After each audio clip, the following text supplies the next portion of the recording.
ಕನ್ನಡ ಕೊರಳು ಗೌರಿ ಗಣೇಶ ಹಬ್ಬದ ಶುಭಾಶಯಗಳು. ಇದೀಗ ಮಕ್ಕಳಿಗಾಗಿ ಗೌರಿ ಗಣೇಶ ಹಬ್ಬದ ಕುರಿತು ಸಣ್ಣ ಪ್ರಬಂಧ. ಗೌರಿ ಗಣೇಶ ಹಬ್ಬವು ಭಾರತದ ಪ್ರಮುಖ ಹಬ್ಬಗಳಲ್ಲಿ ಒಂದಾಗಿದೆ. ಈ ಹಬ್ಬವನ್ನು ವಿಶೇಷವಾಗಿ ಕರ್ನಾಟಕದಲ್ಲಿ ಶ್ರದ್ಧೆಯಿಂದ ಆಚರಿಸಲಾಗುತ್ತದೆ. 2025ರಲ್ಲಿ ಗೌರಿ ಹಬ್ಬ ಆಗಸ್ಟ್ 26ರಂದು ಹಾಗೂ ಗಣೇಶ ಚತುರ್ಥಿ ಆಗಸ್ಟ್ 27ರಂದು ಆಚರಿಸಲಾಗುತ್ತದೆ.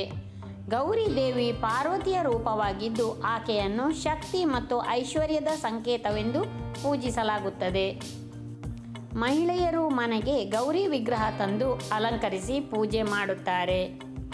ಅದರ ಮುಂದಿನ ದಿನ ಗಣೇಶ ಚತುರ್ಥಿಯನ್ನು ಭಕ್ತಿಭಾವದಿಂದ ಆಚರಿಸಲಾಗುತ್ತದೆ.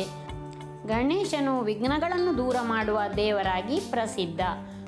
ಮನೆಗಳಲ್ಲಿ ಗಣೇಶನ ಮೂರ್ತಿಯನ್ನು ಪ್ರತಿಷ್ಠಾಪಿಸಿ ಭಜನೆ ಮತ್ತು ಪೂಜೆ ಮಾಡಲಾಗುತ್ತದೆ. ಈ ಹಬ್ಬದಲ್ಲಿ ಕುಟುಂಬ ಹಾಗೂ ಸ್ನೇಹಿತರು ಒಟ್ಟಾಗಿ ಸೇರಿ ಸಂತೋಷ ಹಂಚಿಕೊಳ್ಳುತ್ತಾರೆ.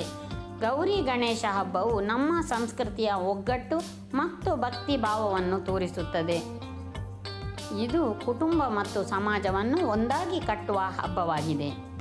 ಗೌರಿ ಗಣೇಶ ಹಬ್ಬವು ಎಲ್ಲರಿಗೂ ಒಳ್ಳೆಯದನ್ನು ಮಾಡಲಿ ಎಂದು ಹಾರೈಸುತ್ತೇನೆ. ಕೇಳಿದ್ದಕ್ಕಾಗಿ ಧನ್ಯವಾದಗಳು.